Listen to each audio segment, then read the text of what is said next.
स्वागत है आपका आज की वीडियो में। मैं अश्विनी जायसवाल। आज का हमारा टॉपिक है नक्षत्र। जैसा कि हमने बात की थी कि पंचांग के 5 अंग होते हैं: तिथि, वार, नक्षत्र, योग और करण। तो तिथि और वार के बारे में हम पिछली वीडियोस में बात कर चुके हैं। आज का हमारा जो टॉपिक है वो है नक्षत्र। ठीक है, 27 नक्षत्र कहे गए हैं हमारे वैदिक एस्ट्रोलॉजी में बताए गए हैं, और इन नक्षत्रों का बड़ा योगदान है। नक्षत्र से ही पता चलता है कि बालक का जन्म किस ग्रह की महादशा में हुआ है, कौन से किस ग्रह की महादशा में हुआ है, मूल में हुआ है या नॉर्मल नक्षत्र में हुआ है। ठीक है, और इन्हीं नक्षत्र से हम बालक के नवतारा की गणना करते हैं, जातक के नवतारा की गणना करते हैं। तो हमें ये पता चलता है कि कौन कौन से नक्षत्र जो हैं उस जातक के लिए शुभ हैं, कौन कौन से नक्षत्र जो हैं उस जातक के लिए वध हैं, संपत हैं, विपत हैं, इत्यादि। ठीक है, तो चलिए बात करते हैं नक्षत्र की। तो नक्षत्र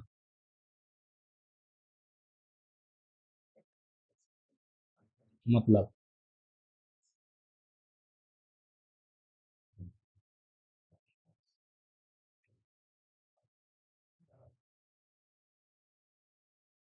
अर्थात जिसका क्षय ना हो।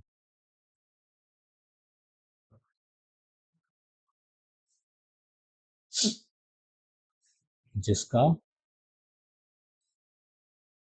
क्षय ना हो उसे क्या कहते हैं? नक्षत्र कहते हैं। ठीक है, और अब नक्षत्र के बारे में बात करें तो नक्षत्र का कुल मान कितना होता है।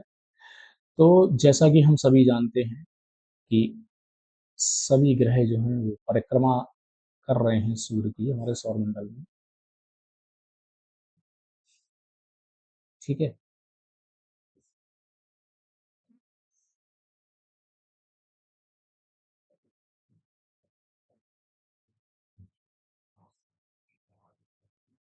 ठीक है, मान लीजिए अगर ये परिक्रमा पथ है, तो चक्र है ये, तो इसकी कुल वैल्यू कितनी होती है? 360 अंश। ठीक है, अब हमारी कुल राशियां कितनी हैं?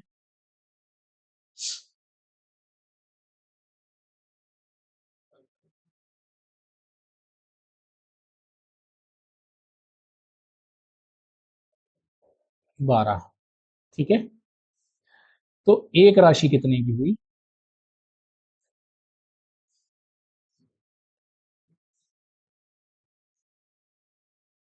360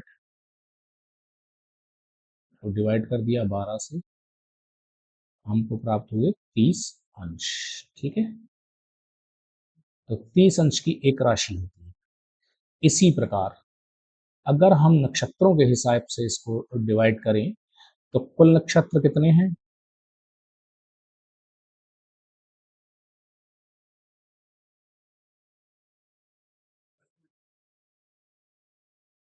27। ठीक है, तो एक नक्षत्र का मान कितना निकलेगा?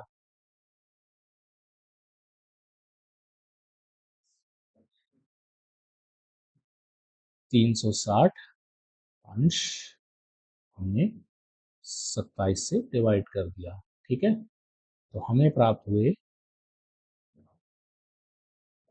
13 अंश 20 कला, या 13 डिग्री 20 मिनट।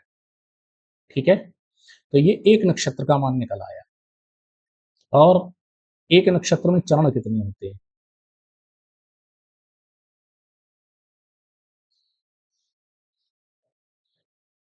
4 चरण होते हैं प्रत्येक नक्षत्र में। ठीक है दोस्तों, तो एक चरण कितने का होगा?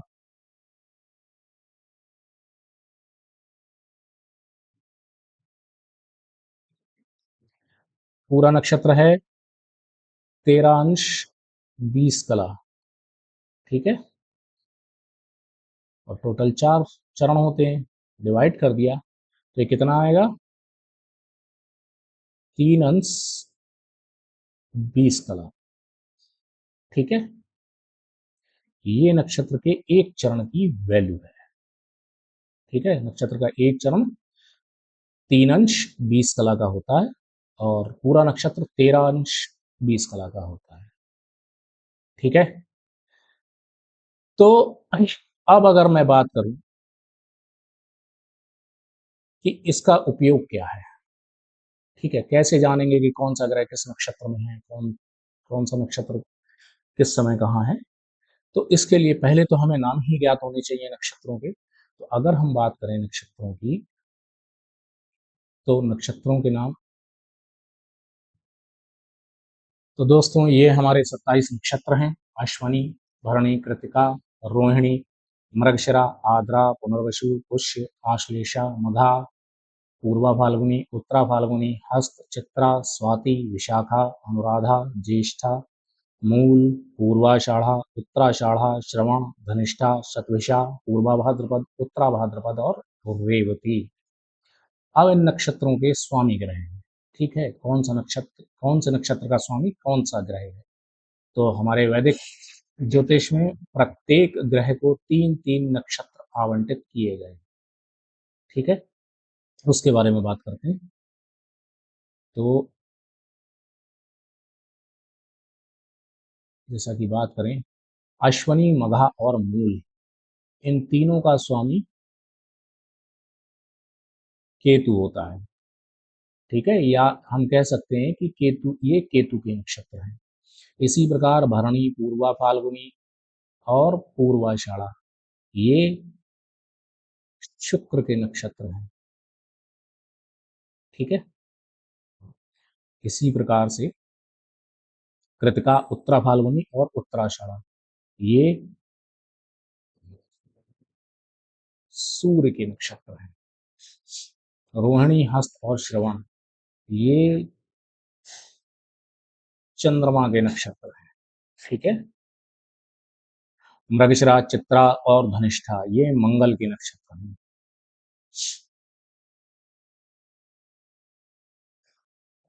आद्रा, स्वाति और सतभिषा, ये राहु के नक्षत्र हैं।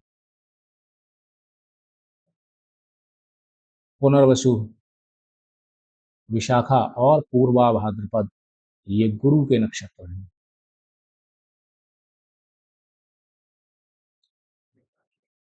पुष्य, अनुराधा और उत्तरा भाद्रपद, ये शनि के नक्षत्र हैं। और अंत में आश्लेषा, ज्येष्ठा और रेवती, ये बुध के नक्षत्र हैं। ठीक है दोस्तों, अब अगर इन नक्षत्रों की प्रकृति के बारे में बात करें तो देखिए, आपने सुना होगा कि अमुक बालक का जन्म मूल नक्षत्र में हुआ है, ठीक है, या अमुक व्यक्ति की मृत्यु पंचक नक्षत्र में हुई है। तो वो कैसे ज्ञात करेंगे, उसके लिए आप ये देखिए,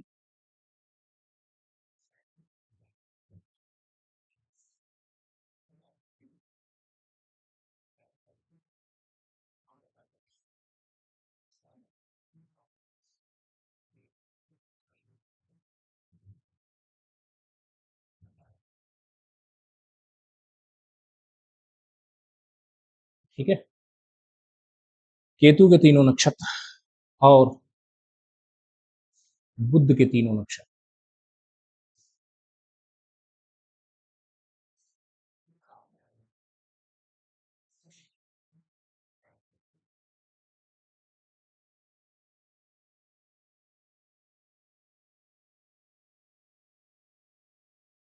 ये मूल नक्षत्र कहे गए।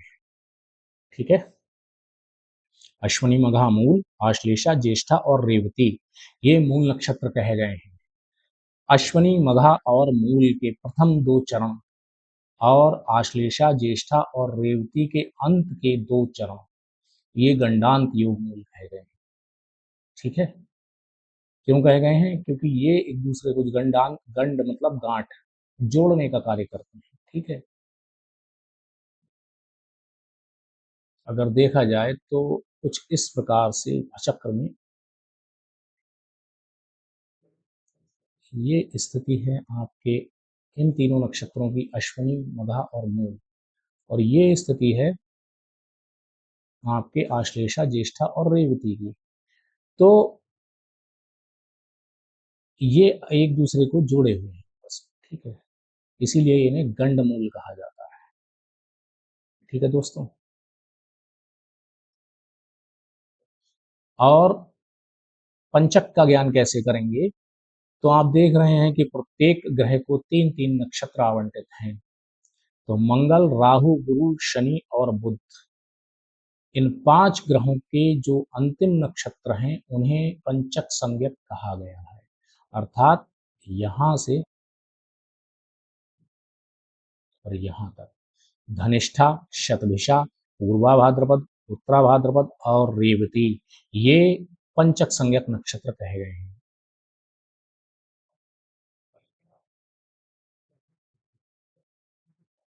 ठीक है।